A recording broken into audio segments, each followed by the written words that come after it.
आज हम लोग पढ़ने वाले हैं आव्यूह का परिवर्त। तो इसके बारे में क्या होता है ये देखते हैं। परिवर्त का अर्थ है कि किसी भी आव्यूह के, जैसे मान लीजिए एक ए आव्यूह है जिसके अवयव ए है और आई पंक्ति और जे स्तंभ है जिसकी कोटि m गुणे n है।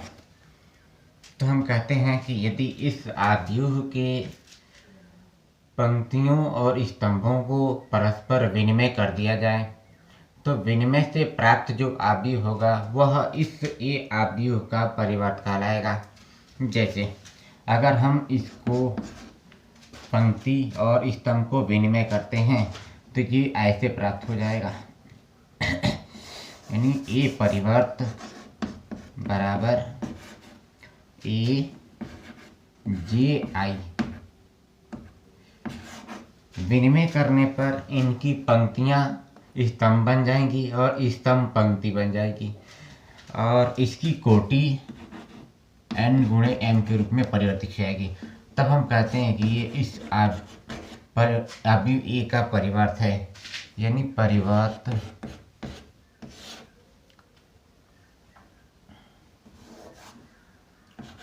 ए का परिवर्त। समझ आया? बिल्कुल आसान है। आपको बस क्या करना है, किसी भी आव्यूह का परिवर्त याद करने के लिए उस आव्यूह के स्तंभों और पंक्तियों को आपस में विनिमय कर दिया जाए, इंटरचेंज कर दिया जाए। एक एग्जाम्पल समझाता हूँ। मान लीजिए एक ए आव्यूह है जो 2 गुणे 2 कोटि का आव्यूह है। यदि हम इसका परिवर्त निकालें तो ए का परिवर्त, ये ध्यान रखिएगा, ए का परिवर्त, जो ए का परिवर्त है उसको सिंबल से प्रदर्शित करते हैं ए आव्यूह के ऐसे, या ए की पावर या ए पट्टी या ए ट्रांसपोज बोला जाता है। ठीक, इसको डैश करके दर्शाइए या इसके ऊपर टी लिख करके। टी का मतलब होता है ट्रांसपोज, ए का ट्रांसपोज। ठीक, तो यहाँ पर मैं इस सिंबल को यूज कर रहा हूँ तो ए का परिवर्त बराबर, इसकी पंक्ति को स्तंभ बनाना है तो पहली पंक्ति पहला स्तंभ हो जाएगा, तो 3 और 3 पहले स्तंभ में, 4 और 5 दूसरे स्तंभ में। इस प्रकार से ये एक प्रकार का ए का ट्रांसपोज निकल गया। बिल्कुल आसान है। ठीक है, अब देखते हैं कि आव्यूह के परिवर्त के गुणधर्म क्या आते हैं। तो देखिए, आव्यूह के परिवर्त के गुणधर्म।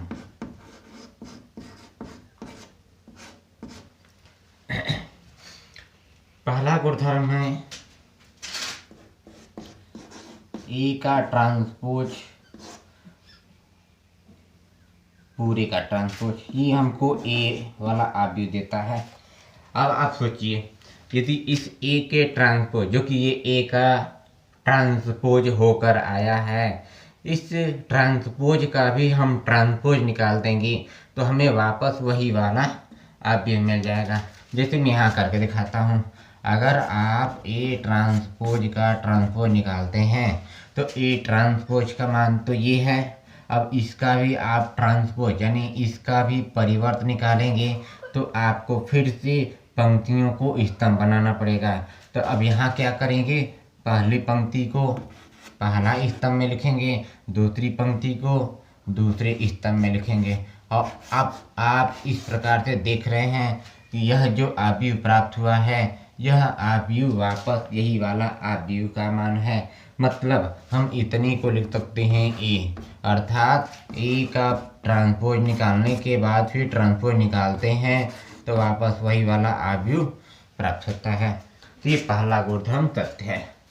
ठीक है, दूसरा है किसी भी आव्यूह में किसी अचर संख्या का गुणा करने के बाद ट्रांसपोज निकालने पर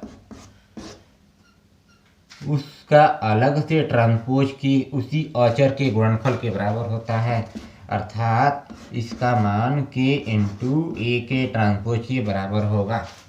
चाहे आप इस नंबर से या जो अचर राशि है इससे पहले गुणा करके ट्रांसपोज निकालिए या ट्रांसपोज निकालने के बाद गुणा कीजिए, तो भी दोनों स्थिति में दोनों बराबर आएंगे। इसको आप हल करके देख सकते हैं। जैसे देखिए मैं एग्जांपल लेता हूँ, इसको हटा रहा हूँ।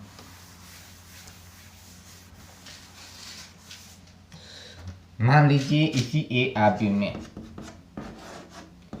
3 3 4 5 यदि हमें किसी नंबर से गुणा करना है तो मैंने मान लिया किसी नंबर से गुणा कर दिया, यहाँ लिख दिया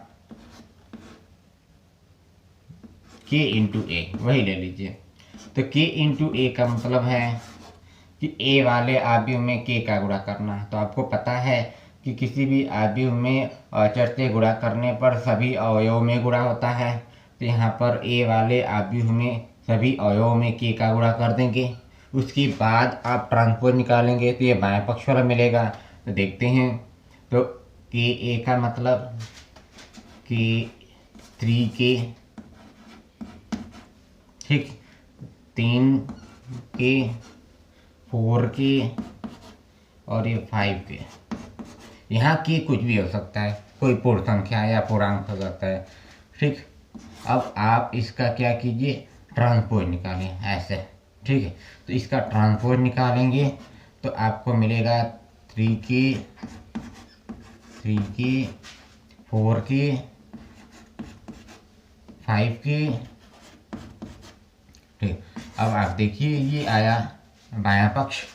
अब निकालते हैं दाहिने पक्ष को। k इंटू ए का परिवर्त, सबसे पहले a का परिवर्त ज्ञात किया जाएगा और उसी में हमें k का गुणा करना पड़ेगा, ठीक। तो यहाँ देखते हैं k a का ट्रांसपोज बराबर, सबसे पहले a का ट्रांसपोज, ये देखिए a का ट्रांसपोज क्या होगा, बाहर k लिखते हैं और a का ट्रांसपोज का मतलब 3 और 3 को पहले स्तंभ में, दूसरा 4 5 को दूसरी स्तंभ में। अब आप k से मल्टीप्लाई करेंगे तो आपको मिलेगा 3k 4k 3k 5k।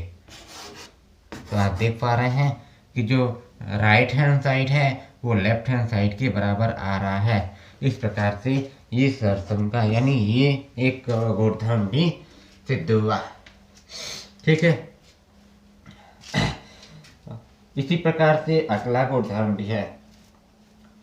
अगला गुणधर्म ये कहता है कि यदि किसी भी दो आव्यूह को जोड़ने के बाद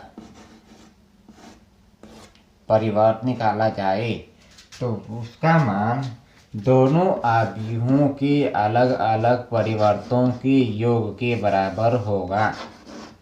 ये भी इसी प्रकार से गुणधर्म के रूप में सत्य है। ऐसा इसलिए होता है क्योंकि दोनों को जोड़ने पर जो परिवर्त का मान आता है वह मान उनके अलग अलग परिवर्तों के योग के बराबर, यानी परिवर्त में हम लोग पंक्ति को स्तंभ बनाते हैं या स्तंभ को पंक्ति बनाते हैं।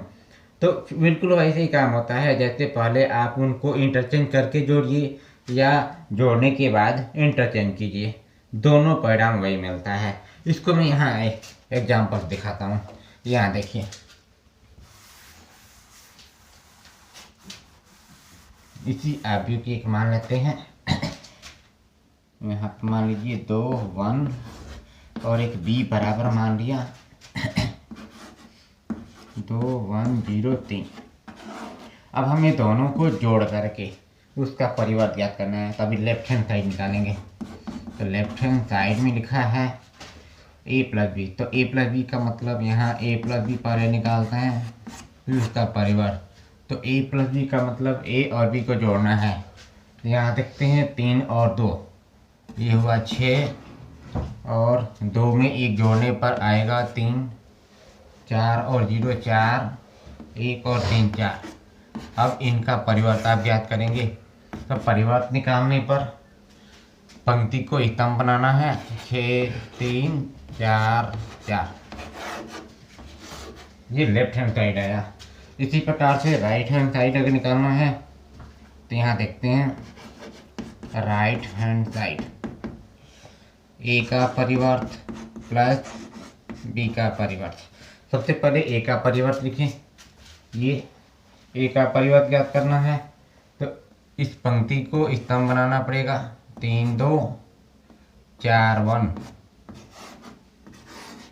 प्लस बी का परिवर्त, पहली पंक्ति पहला स्तंभ हो गया, 0 3 को दूसरे स्तंभ में। अब इनको जोड़ने पर यही परिणाम मिलने वाला है। 3 और 2 6, 4 और 0 4, 2 और 1 3, 1 और 3 4। इस प्रकार से ये लेफ्ट हैंड साइड का मान और ये राइट हैंड साइड का मान दोनों इक्वल आ रहा है। इसका मतलब ये गुणधर्म भी सत्य है। ठीक है। इसी प्रकार अगला गुणधर्म दूसरे वाले गुणधर्म के आधार पर है, वो है ए बी का परिवर्त बराबर बी का परिवर्त इंटू ए का परिवर्त। ठीक, हमने ये बताया था कि किसी भी दो आव्यूह का पहली स्थिति में गुणा उनके विपरीत स्थिति में गुणा के बराबर नहीं होता है, लेकिन यहाँ पर इनका आपस में गुणे का परिवर्त उनके अलग अलग व्युत्क्रम रूप में परिवर्तों के गुणनफल के बराबर दिखाया गया है। तो इसको भी देखते हैं कैसे ये सिद्ध होता है।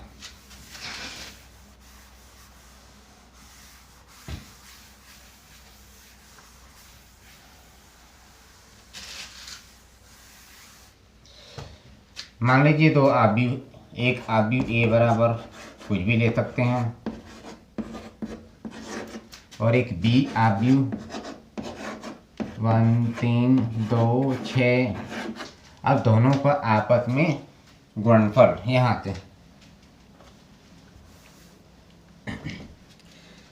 लेफ्ट हैंड साइड में है ए बी का परिवर्त, तो पहले ए बी निकालते हैं। तो ए बी का परिवर्त लिख करके ए बी निकालना है। अब देखिए दो आव्यूहों का गुणन करना तो आता ही है आपको। पहली पंक्ति पहला स्तंभ 3 का 1 में 2 का 3 में गुणा 3 प्लस 6, फिर इसी का दूसरे स्तंभ में गुणा 3 का 6 और 2 6 का 12, दूसरी पंक्ति का पहले स्तंभ में 0 प्लस 3। ठीक है, इसी का दूसरे स्तंभ में 0 प्लस 1 का 6 में गुणा 6, ये प्राप्त हुआ। अभी इसका हमें ट्रांसपोज करना है। तभी देखते हैं इसको जोड़ करके 6 3 9 12 6 18 3 और 1 6। अब इसका ट्रांसपोज निकालेंगे तो जो पंक्ति है वो स्तंभ बन जाएगा, यानी कि 9 18 को पहले स्तंभ में और 3 6 को दूसरे स्तंभ में। तो ये अभी लेफ्ट हैंड साइड आया। अब देखते हैं राइट हैंड साइड में दोनों के परिवर्त का गुणनफल, अर्थात अगर हम b का परिवर्त निकालें और a का परिवर्त, तो पहले b का परिवर्त निकालते हैं। तो b का परिवर्त यहाँ पर b का परिवर्त 1 2 3 6 और दूसरा a का परिवर्त 3 2 0 1। अब इन दोनों का मल्टीप्लाई b का परिवर्त इंटू a का परिवर्त बराबर पहली पंक्ति पहला स्तंभ के नियम से 1 का 3 में गुणा 3 प्लस 3 का 2 में 6, फिर पहली पंक्ति का दूसरे स्तंभ में 1 का 0 में 0 प्लस 3 का 1 में 3। ठीक है, दूसरी पंक्ति पहला स्तंभ 2 3 6 प्लस 6 का 2 में गुणा 12। ठीक, और दूसरी पंक्ति का दूसरे स्तंभ में 2 का 0 में गुणा 0 प्लस 6 का 1 में 6। अब इसको जोड़कर देखते हैं। 9 हो गया 3 18 6। अब देखिए लेफ्ट हैंड साइड का मान कितना आया है। ये रहा लेफ्ट हैंड साइड का मान, दोनों सेम दिखाई दे रहा है। इस प्रकार से चौथा गुणधर्म भी सही है। ठीक, ये तो रहा अभी आव्यूह के परिवर्तीय गुणधर्म। अब इसके आधार पर और कुछ प्रश्नावली हल कर सकते हैं। कोई भी आव्यूह लेकर के आप बिल्कुल सिद्ध कर सकते हैं कि इस आव्यूह के परिवर्तीय गुणधर्म सत्य हैं या असत्य हैं, और इनका प्रयोग किसी आव्यूह के सममित या विषम सममित आव्यूह को सिद्ध करने या किसी भी प्रारंभिक संक्रिया को हल करने में भी किया जाता है। बस ये जानकारी के लिए है कि इसमें किसी भी आव्यूह का परिवर्त निकालते हैं तो उसका अर्थ क्या होता है। ठीक है, तो इस गुणधर्म को या इसको एक बार नोट करो तो मैं आगे बढ़ता हूँ।